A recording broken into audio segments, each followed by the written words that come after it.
mabaton iton mga isyu mahiunong hin kadilatar hit pagproseso hiton ayuda ngan pagpahugot hiton validation han records hiton mga benepisyaryo nagmayada hin meeting an Enhanced Comprehensive Local Integration Program o ECLIP Committee hiton Eastern Samar niyan han Mayo 28 yana nga tuig.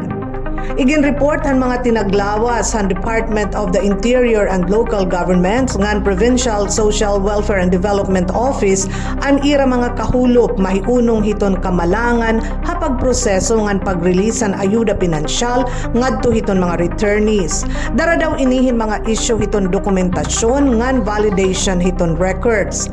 Para marisolbar ini, nagkasarabot ang mga miyembro san komite nga himuon nga simple la iton documentary requirements ngan pahuguton iton koordinasyon ha iba-iba nga mga ahensya para mapadagmit iton pagproseso iton ayuda mentras nga ginsisiguro nga eksakto iton mga records.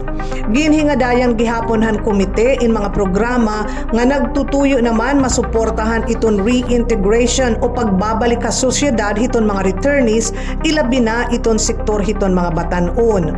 Sumalakan Lieutenant Colonel Sandy Serenio, Commanding Officer hiton 52nd IB hiton Philippine Army, may ada kasi mga batan-on nga returnees nga naghayag hin interes nga makaeskwela nga haw o garingla nababalaong darahiton mga problema pinansyal.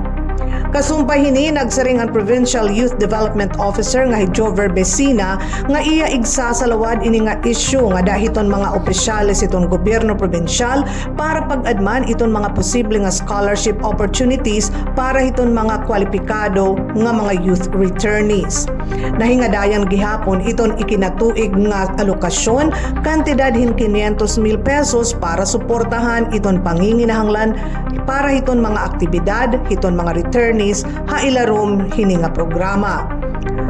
Samtang naghatag naman hin updates ang PSWDO bahin hiton halfway house para hiton mga returnees nga nagsiserbi ini nga temporaryo nira nga okyanan ngan support facility. Nahimo ini niyan han tuig 2019 nga niya na in ipinapailarom hin pag-ayad o rehabilitasyon darahin danyos nga da hiton istruktura hini.